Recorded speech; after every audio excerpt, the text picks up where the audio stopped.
On vous souhaite la bienvenue à ericlatour.com. On le recevait la semaine dernière pour un premier volet de son escapade au Kenya en janvier dernier, où il a fait très, très chaud. Une escapade particulière avec des routes particulières. Bref, on est dans la section du lac Turkana. Et puis là, aujourd'hui, on nous amène à l'île du Sud, dans un village également, rencontrer la tribu des El Molo, avec Paul Laforêt.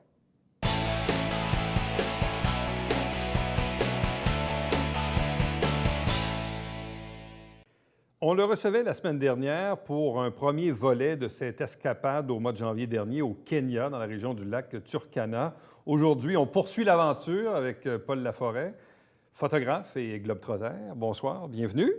Bonsoir. Bonsoir, Paul.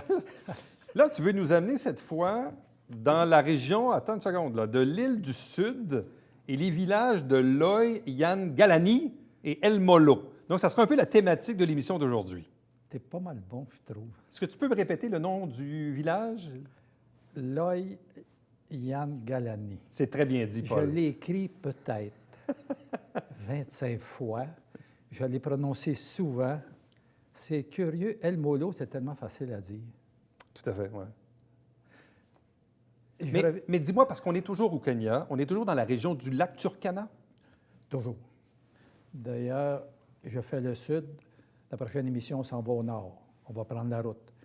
De toute façon, ma route pour le lac Turkana n'est pas terminée. Non, parce que de ce qu'on a compris la semaine dernière, c'était une route parsemée d'embûches. Les 2 premiers jours, c'était pas si mal. Mais pour faire un petit tour géographique là, de ce que j'ai fait la semaine dernière, mais en même temps pour le Kenya. Moi, en 2011 plutôt, je fais mon premier safari. Et on commence avec la région du parc Samburu. C'est au nord. Puis, je suis allé il y a 1 an et demi au lac... Voyons. Je ne peux pas t'aider, Paul. Qu'est-ce qui m'arrive? Il m'échappe, il va me revenir. De toute façon, ce que je viens de dire là, c'est à une journée de route de Nairobi. Et c'était une journée de route d'asphalte aussi. Baringo. OK? Bon, j'ai fait ça il y a 1 an et demi. C'était une journée de route asphaltée. Moi, là, dans ce petit trip-là, sur 7 jours, j'ai fait un peu plus d'1 journée sur l'asphalte. Le reste, je me suis fait brasser. Il y a des périodes, non. D'autres périodes, oui. Et surtout vers la fin, mais ça, je vais y venir un peu plus tard. Pour revenir à ma camionnette, Joseph, la première journée, moi et Joseph, on est assis en arrière du chauffeur Adrian. J'en ai parlé la semaine dernière. La deuxième journée, Adrian, il me dit, viens t'asseoir en avant. Et heureusement, moi, je ne pensais pas, parce qu'habituellement, les chauffeurs de camionnette safari sont toujours seuls en avant. C'est plutôt rare. Ouais. Bon, question de photo en roulant, mais en même temps, je ne faisais qu'une chose en cours de route. La deuxième journée, là, on roule 9 heures. Notre dîner, je pense que je l'ai dit la semaine dernière, un petit sac de chips, chacun, et une bouteille d'eau. Parce que... Il fait chaud, là. Il fait chaud, oui. D'ailleurs, la chaleur... Il fait chaud. Quel souvenir! On est dans du 42-43, c'est pas plus, là? Presque? Pas là. Là, on approche sans doute le 40. Oui, quand même. Dans un véhicule non climatisé. Ah non, non. À se faire brasser la carcasse, là.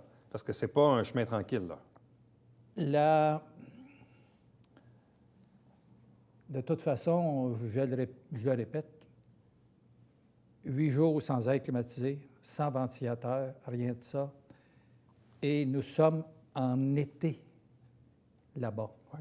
Mais en même temps, on est près de l'équateur. D'ailleurs, j'ai traversé la ligne de l'équateur encore une autre fois, parce que l'équateur coupe le Kenya. Mais pour revenir à mon village, avant d'arriver au village de Loy Yan Galani, tu te souviens, la semaine passée, je t'ai emmené dans les éoliennes. Oui. 365 éoliennes, un parc d'ailleurs unique. Moi, là, j'en revenais pas pour une raison. C'est que j'ai vu des éoliennes déjà. Au Québec, entre autres, j'en ai vu ça en Gaspésie il y a longtemps, dans le bout de Matane. Mais Là, c'était complètement autre chose. Je descends, je suis descendu plusieurs fois de la camionnette. Je donnais une petite tape sur l'épaule à Adriane. Dans ce temps-là, il arrêtait. Ça, c'était clair. Il n'y avait pas de questionnement. Je n'avais pas besoin de parler. D'ailleurs, dans la camionnette, là, on était toujours presque totalement en silence. À observer? Alors, Adriane, lui, il avait plein les bras à deux mains. Joseph ne parle pas beaucoup. Quand il parle, il dit de quoi? Mais ils n'ont pas besoin, Paul, parce que toi, tu parles beaucoup normalement, non? Non, pas quand je fais de la photo. Ah, OK, pas quand tu fais de la photo, mais quand tu viens ici, oui, par exemple. Non, non, oui, mais ici, écoute bien, on fait une émission de télévision quand même. Regarde là, l'autre en arrière. Laisse faire rire mes caméramans. Oui, les deux sont pareils. Quand on quitte les éoliennes, il nous reste à peu près 10 km pour se rendre au lac. Mais moi, le lac, je ne l'ai jamais vu. Je roule depuis un bon bout de temps en zone volcanique. Je le sais très bien, ça se voit. Ouais. Je pense que Claude, aujourd'hui, dans l'émission, va se régaler au niveau, à moins que je me trompe, de photos particulières. Si je me fie aux commentaires que j'ai reçus des amis de la photo, on est dans un autre monde. Or, le dernier 10 km à peu près qu'il nous reste avant le lac Turkana, à un moment donné, je tape sur l'épaule à Adriane, stop. Là, quand je le fais arrêter et je rouvre la porte, ça veut dire ça presse. Pas que ça pressait pour faire la photo. C'est quand je suis dehors, comme je l'ai fait à plusieurs reprises, je suis seul au monde. Quand je suis dans la camionnette, on est trois, c'est pas pareil, pas de miettes. Puis en plus, il y a une fenêtre en avant qui, parfois, est plus ou moins sale. Je ne vais pas avoir des bonnes caméras, il reste que l'idéal, c'est d'être dehors, mais en même temps, ce n'était pas la raison majeure. C'est que quand je le fais stopper, là, je suis en haut d'une pente. Claude aura la photo. Il y a 2 photos spéciales et je les ai regardées avant de venir ici. J'ai en premier plan des belles roches volcaniques, ma piste, une autre butte sur la gauche. Ça, c'est brun foncé. Et là, j'ai une belle pente, pas très loin, vert. Dans le vert, j'ai une autre zone assez foncée. Le brun et le vert, ça fait un de ces contrastes tellement beaux. Puis en plus, il y a un arbre, 2 arbres, point. C'est pas sec, c'est extrêmement sec. Et j'ai souvent dit, puis je le répète, la désolation, il n'y a rien de plus beau. C'est vrai. Quand je dis ça, je pense à des photos de Jacques-Paul de l'époque. Tu sais que Jacques-Paul est mort. Il faisait certaines photos de feu dans la région. J'en revenais pas. Puis c'est vrai que la désolation, c'est beau. Et là, je suis dans une zone carrément sauvage. Il n'y a pas un chat. Sauf que quand on descend la pente, là, il y a 5-6 huttes. Comme j'en connais une tonne, là, comme que j'en ai vu beaucoup. Ça, c'est le village? En descendant, non, c'est pas le village, pas de miettes. Le village, là, je suis encore à une vingtaine de kilomètres. Écoute bien ce qui en vient. On débarque à c'est une crotte de village, là, c'est 5-6 huttes. Ouais. Adriane s'arrête parce que lui, il veut faire une chose, qu'il fait d'ailleurs, c'est qu'il fait préparer par des femmes du poisson séché qu'il fait enrouler. Okay. Et là, ça a pris, je ne sais pas, moi, 10-15 minutes. J'ai le temps de faire la photo, pas de problème. Il n'y a pratiquement pas de monde. Ils sont à peine 15, 12, 18. Okay. Je ne le sais pas. Mais du même coup, quand je parle de Claude, évidemment, c'est difficile. Les gens ne savent pas, mais Claude est sur la régie en arrière. Puis je suis tellement habitué avec lui que c'est lui qui contrôle mes photos. Mais vous êtes comme un vieux couple, finalement. Ah oui, bien, à peu près comme toi, d'ailleurs. Oui, c'est ça. Hey, ça fait combien d'années qu'on se connaît? Oh, faut au moins 25 ans. Eh bien, t'es bien vieux. Oui. C'est vrai.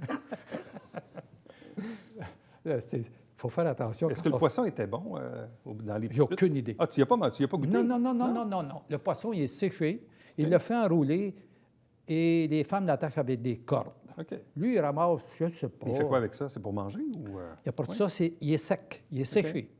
D'ailleurs, je vais te raconter quelque chose après, un peu plus loin. Or, et pendant ce temps-là, moi, j'ai le temps de faire quelques photos qui valent la peine. Qui valent la peine. Pourquoi? Ah, c'est à cause des couleurs. C'est à cause de la désolation, c'est à cause du paysage. Tout est brun. On voit une trace. La trace, c'est pas compliqué.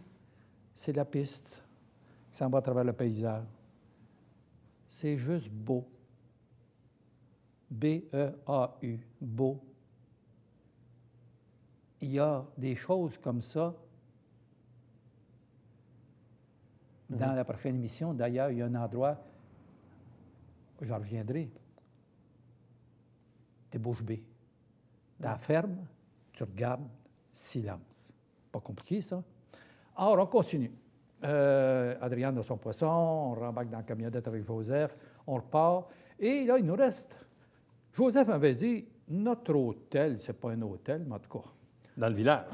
Oui, Et là, il y a 20 km pour se rendre, là. à peu près. Et là, on est dans les roches, mon cher ami. De la roche. La roche. Imagine-toi qu'on a sur le toit 2 petits barils de gasoline. Oui, c'est vrai. En cours de route, il y a un baril qui débarque. Non. Oh, Mais je ne sais pas comment ça se fait qu'Adrienne s'est rendu compte de ça. ça a dû faire un bruit. Là, je sais pas. non, Même pas? non, c'était OK. pas en caoutchouc, les barils, là, En mais fibre, en ouais, fibre peut-être, ouais. quelconque. Là, il se rend compte de ça. Mais là écoute, il faut le garder, ce baril-là. Fait qu'on retourne. Ben oui, il fallait le OK. ramasser. Puis ça a pris combien de temps de le retrouver? Ben, ça n'a pas été trop long. Parce Long qu'en fin étant de compte, combien? C'est quoi? ben, peut-être que 3, 4, 5 kilomètres Ah, OK, pas plus. en OK, arrière. OK. Non, c'était pas si pire. C'est parce que la zone où on était, écoute, OK. on était dans une piste de roche. Fait que là, il a retrouvé le baril puis il l'a remis sur le toit? Oh, non, les barils sont rentrés en dedans. OK. Là, il n'a pas pris de chance. Et en cours de route, on monte de notre petit groupe, là. Je pense que c'est 3 femmes puis 2 enfants qui faisaient du pouce. Et eux autres, là, ils font une vingtaine de kilomètres à pied pour aller au village de Loy-Yan-Galani. On s'approche du village, là. On s'approche du village. Les femmes font ça à pied. Ouais. Fait que quand on les assoit dans la camionnette, je les observe, ils ont l'air comme embarrassés. Ils ne sont pas habitués. Oui, on s'approche du village, et imagine donc qu'au village, il y a toute une révélation. Mais c'est un village de combien de personnes, là? Juste qu'on s'imagine un peu, là. C'est quoi, là? Ils sont 12 ou ils sont 20? Ils sont 300? C'est combien? 20 000. Oh, 20 000. OK, c'est un gros village. De huttes. Des huttes. Il y a environ, écoute, moi je te dis là, ce qu'on m'a dit, je ne les ai pas comptés. Mais quand on arrive, là, je fais stopper Adrienne. Écoute, j'en ai vu beaucoup de huttes. Entre autres, dans le sud d'Éthiopie, même à Madagascar, mais dans le sud d'Éthiopie, on voyait quoi? 30, 40 huttes. OK. Là, Là, si tu dis qu'il y a 20 000 personnes, c'est de la hutte, là. il y a à peu près 2000 minimum. Mais Loy-Yan-Galani, tu sais ce que ça veut dire? Tu vas me le dire. Je l'ai écrit sur ma feuille ici, mais il fallait que je l'écrive quand même. Là où poussent les arbres. OK. Mais là, y en a-tu des arbres? Imagine-toi donc que le fameux village est dans une oasis. Ah, ouais. Il y a une photo, là, notre camionnette qui est stationnée dans la cour. Je peux parler d'une cour. Oublions, il faut toujours oublier ce qu'on vit au Québec quand je sûr. parle, parce qu'autrement, on s'imagine qu'on stationne en arrière d'un hôtel ici. C'est pas vrai, ça. Mais l'espace où la camionnette est stationnée est d'un palmier. Parce qu'en arrière du village, en montagne, source d'eau qui amène l'eau. Simplement, ce qui fait que ce village-là survit, est aussi nombreux. Et là, la rue principale, si on peut parler de la rue principale, c'est pour la rue Richelieu, là. Bon. Les genres de magasins qui en bordure, tout ça. Et il faut que je te dise une chose aussi que les gens ne réalisent pas. Quand j'ai des photos de personnes, OK? Je ne peux pas avoir un objectif régulier Ouais. puis braquer des gens comme ça, là. Ça ne marche pas, ça. Puis d'ailleurs, je me ferais avertir royalement. Si j'ai ma lentille, mon objectif, comme dirait leur photo, 80-400, ça, c'est pas un problème. Mais encore là, les photos que je prends dans le village, je ne peux pas m'arrêter, je n'ai pas le temps de descendre. Adriane descend, il va chercher des choses, il revient. Par contre, quand on va aller chez les El Molo, tantôt, après être allé à l'île du Sud, il nous reste combien de temps, là? 9 minutes. Paul. 9 minutes. Bon, l'île du Sud, là, pour faire vite, avant de prendre le petit bateau qui n'est même pas prêt, tu te souviens que je t'ai parlé de ma visite à l'île Sainte-Marie à Madagascar, quand je suis allé voir les baleines à bosse, j'étais ce que j'appelais une noix de coco. Mais là, la noix de coco est encore plus petite. Et quand on monte là-dessus, je fais une histoire courte, là. Avant, moi, je suis allé dans un hangar où on ramasse le poisson séché. Il y a des tables dehors, on fait sécher le poisson. Et là, on fait des immenses ballots. Les femmes, les hommes chargent ça à la main dans un camion. On se comprend, là? On n'est pas au Québec, là. Charge ça à la main dans un camion, ça, c'est go, 700 km plus loin, Nairobi. Ah ouais. C'est le même que ça marche. Oh, oui. Souvent, la difficulté pour moi ici, quand je parle de tout ça, c'est que les gens transposent avec le Québec. Quand tu es là, tu oublies que le Québec existe. Sinon, tu n'as plus de plaisir. Tu prends ça comme c'est, point. Or, l'île du Sud, là, quand on monte sur notre petite chaloupe là, à moteur, je suis obligé d'avertir mon conducteur de ralentir. Moi, j'ai 2 caméras, là, puis c'est pas le temps de faire de niaiser. Faut que je les protège. Puis Joseph est assis en avant de moi, puis je le sens nerveux. Il n'est pas habitué à ça. Il n'était jamais allé à l'île du Sud, puis il était allé, lui, au village il y a 12 ans. Il a fait juste un petit tour, parce que le fameux village en question, il y a des tours en avion qui se font, il y a une piste d'atterrissage, puis il y a une école aussi. Oui, 20 000 habitants quand même. Bon. Or, sur le bateau, là, quand on va à l'île du Sud, moi, à l'occasion, je fais comme j'ai fait à quelques occasions. Je fais stopper. Écoute, ça me coûtait 245 $ US pour faire mon tour de bateau, puis 20 $ pour débarquer sur l'île du Sud. Enfin, je pouvais demander au gars de modérer. OK? Alors, pour faire des photos debout, je suis dans la vague de 3-4 pieds. Là. OK? C'est un peu délicat. Bien, comme j'avais vécu un peu d'expérience avant, je fais arrêter mon bonhomme, et là, je me lève debout, puis les gars me tiennent. Pas compliqué. Alors, c'est ce qui fait que j'ai des photos assez intéressantes de l'île du Sud qui est nue comme la table en avant. OK. On descend dans la première petite baie, là, et là, il y a de l'herbe sèche qui a à peu près, un pied de hauteur. C'est tellement sec que quand tu marches dedans, ça pourrait quasiment déchirer tes pantalons, tellement c'est raide. Et on se retrouve dans une autre baie. Et là, notre tour de bateau, qui devait prendre peu de temps, a été assez long, merci, parce que, écoute, là, quand on est dans la vague, c'est facile à dire, mais ça prend pas suffisamment de temps. Et malheureusement, moi, quand j'avais préparé mon voyage, je savais qu'il y avait des crocodiles là-bas, mais ce n'était pas sur la même île, c'était sur l'île centrale. Puis l'île centrale, il aurait fallu que je sois du côté ouest du fameux lac. Pour faire une randonnée, là, où tu as beaucoup de temps, il faudrait que tu prennes à peu près 2 semaines au lac pour faire est et ouest, puis t'asseoir. Les El Molo. Pourquoi tu dis les El Molo? C'est comme ça. C'est le village qui s'appelle comme ça? Non. C'est la tribu. OK. La tribu, c'est El Molo, comme je dis, les Turkana. Ouais. Le lac Turkana, là, les Turkana, OK? Les Samburu. Et qu'ont-ils de particulier, les El Molo? Ils sont tranquilles? Ça bouge pas fort? Ou... Non, je sais pas. Là, je vais être poli, là. Tu viens d'en dire une sucrée. Les El Molo. Bon. Ça fait... Après notre tour de bateau dans l'île, là, moi, il faut que je me couche. Ça m'a rentré dans le cœur, il fait extrêmement chaud. Et je vois que mon énergie commence à... Bon. Fait que pour aller te reposer, tu es allé voir les El Molo, c'est ça? Non. Non.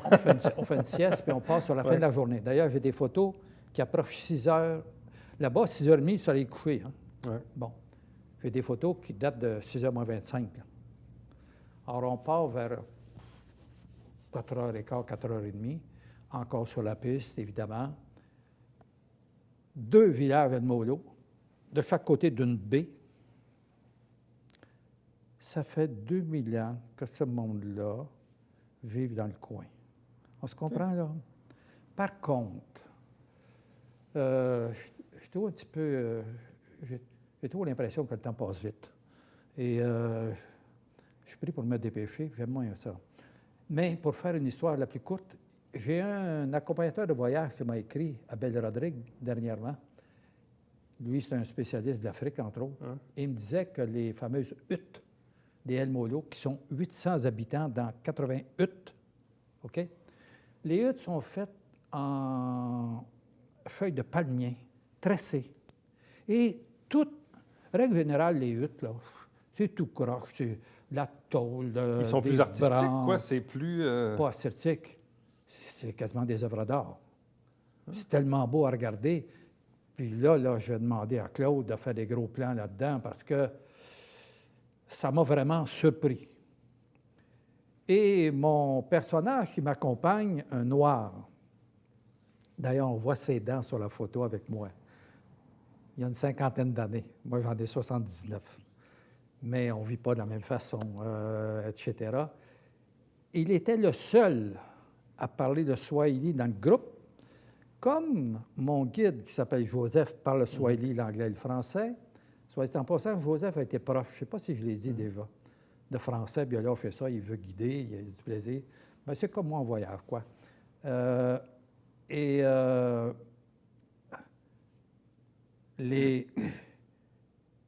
Non seulement les huttes, mais évidemment, je suis un blanc dans tout ce monde-là.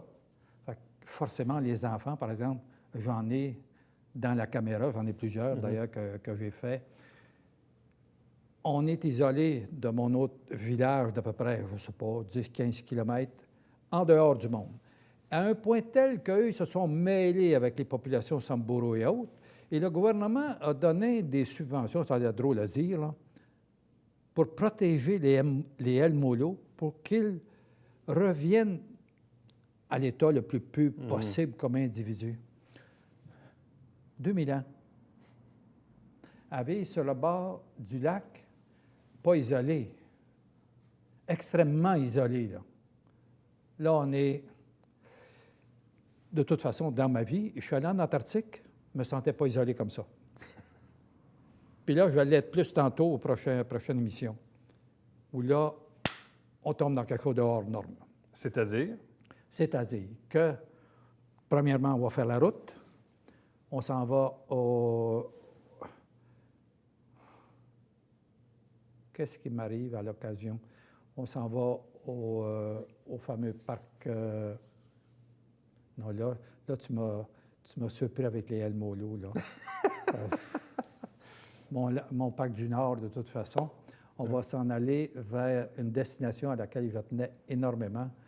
On se retrouve là dans l'histoire des civilisations où là, il y a une recherche très importante, Sibiloui. Et là, il y a une période avant Sibiloui, puis dans le parc Sibiloui, il n'y a pas d'habitants. On est presque à 900 km de Nairobi, comme si on était à Percé.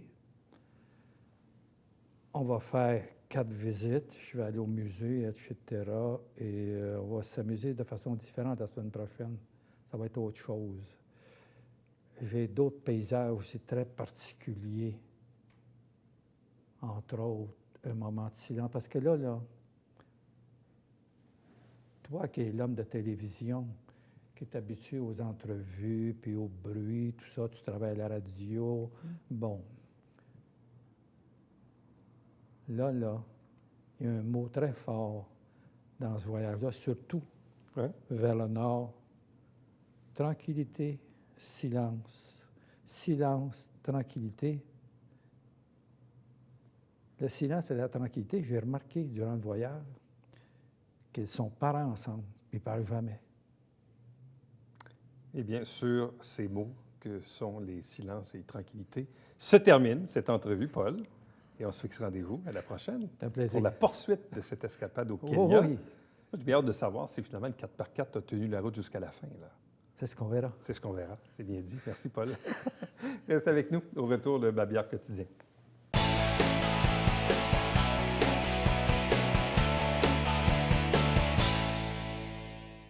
Mesdames et messieurs, bonjour et bienvenue à la Justice entre nous. Mon nom est Sam.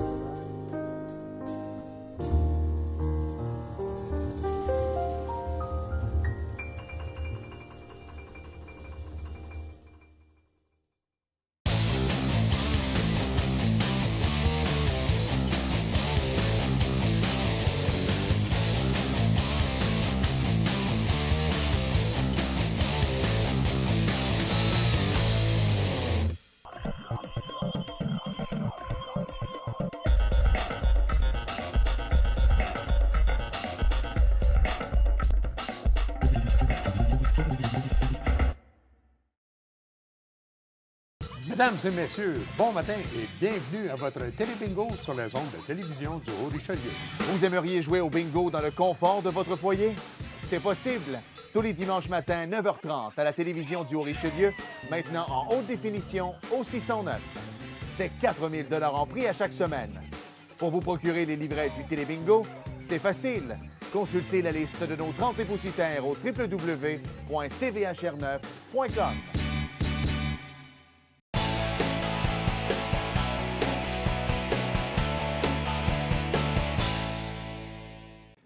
L'Auto-Santé 2019, 41 prix pour un total de 16 000 au profit de la Fondation Santé. C'est pour acheter des appareils pour du support ventilatoire pour les jeunes bébés. Bref, vous avez différents endroits, évidemment, pour acheter vos billets au cours des prochaines semaines. Nous, notre prochain rendez-vous, c'est bien sûr demain pour la prochaine émission d'ericlatour.com. Bye-bye, à demain.